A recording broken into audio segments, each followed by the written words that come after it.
No one knew at that moment it would be the last public speech Dr. King would deliver. He talked about the mountaintop and the promised land, how he basically stood on one and had seen the other. He ended that famous speech by talking about how he might die before that mission was complete. And those who were there that night say his words are forever etched in their memories. Nothing would be more tragic than to stop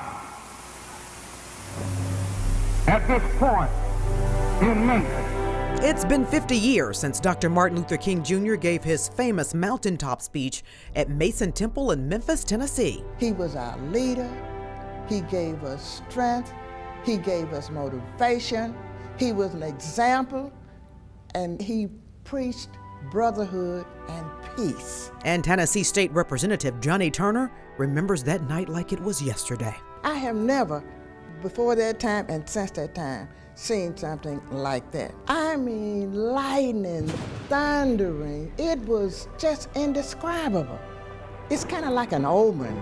But Turner was determined to hear the Baptist minister that stormy night on April 3rd, 1968. It was just a feeling that you were in the presence of Dr. King and participating in a cause that was right and just. My husband and I had attended every speech that he gave, every one of them. And when Turner and her husband pulled up to 930 Mason Street in downtown Memphis, she says it was unforgettable. We got to Mason Temple.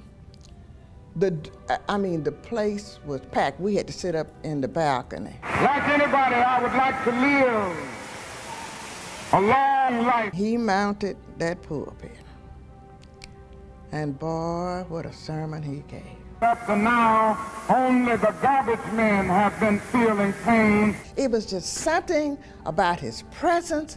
It was something about his ability to articulate the thoughts that all of us had and didn't have the words to explain it. It was his motivation to those of us that each of us had a role to play in helping those sanitation workers get living wages. I just want to do God's will.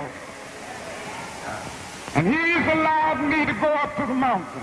Gloston Anderson, a worker at the Memphis Kellogg's plant, was there at Mason Temple too. Maybe 300 or 400, all you could get in. It was just packed.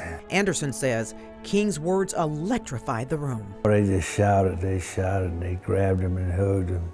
That's when they walked off stage. When he got through, there wasn't a dry eye in the place.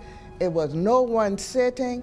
We gave him an ovation that was unreal. We were fixated. When Dr. King preached, you hung on to every word. It was like magnetism. We just know that he preached his heart out. And 5 decades later, Turner remembers. She remembers his sermon about brotherhood and of peace. But she says his dream has not yet been achieved 50 years later. Dr. King's dream is still to be realized. He's been deceased for 50 years. It's about time to wake up from this nightmare and make his dream a reality. But I want you to know tonight that we as a people will get to the promised land.